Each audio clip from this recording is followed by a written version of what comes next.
to all of you my channel Operation Drama and Operation Law.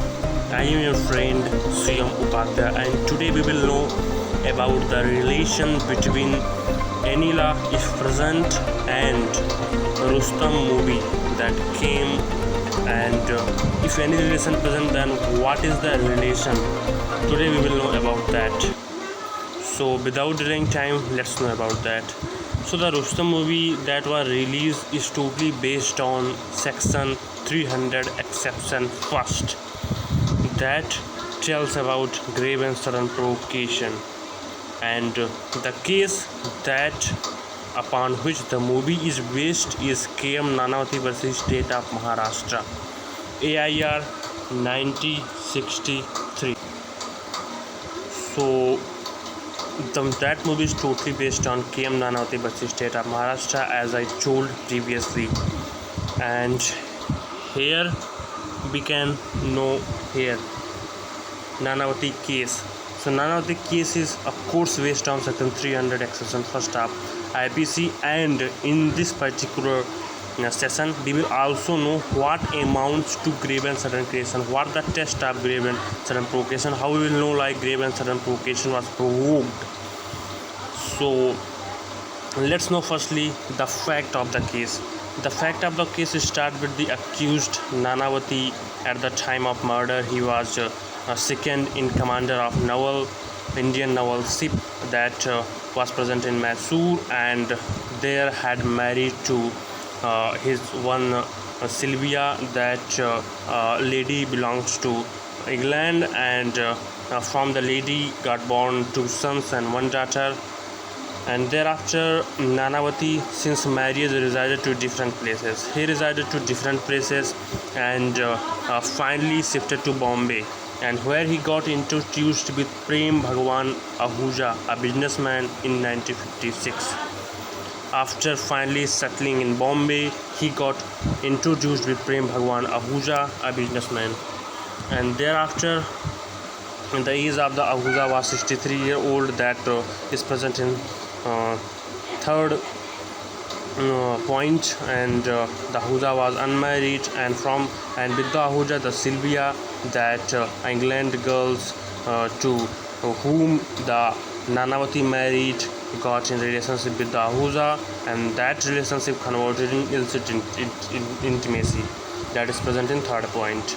And thereafter in fourth point, the Sylvia confessed the illicit intimacy before the Ahuja on 27 April 1959, and that enraged the Nanavati.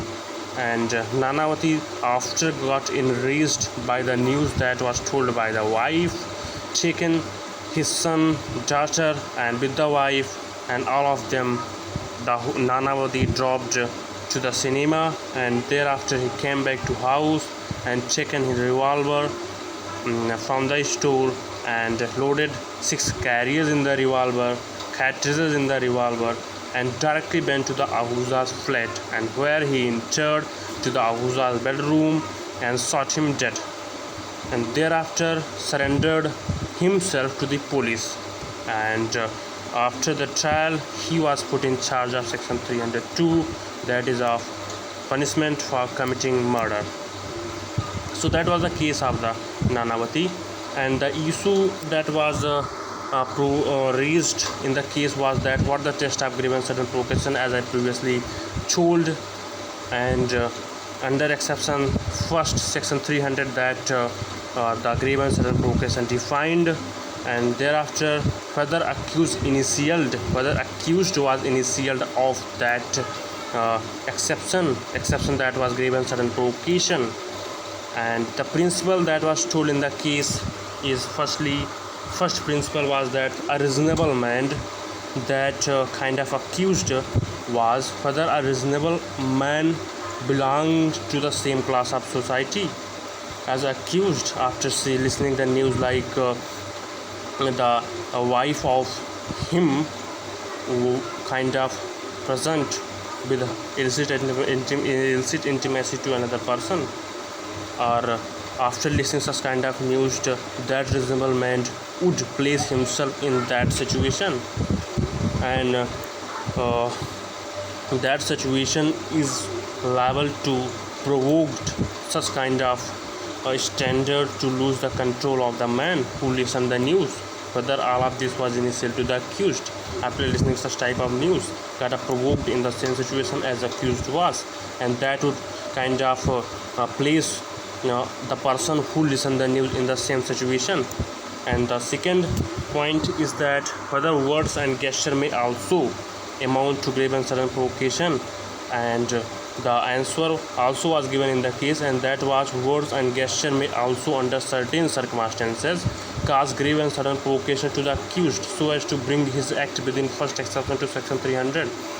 The answer was in affirmative. Yeah, the word and gesture also may amount to give the grave and sudden provocation to the person who listened the news of such kind of things. Such kind of incident may see with another person under the exception that would place the person under exception first of section 300.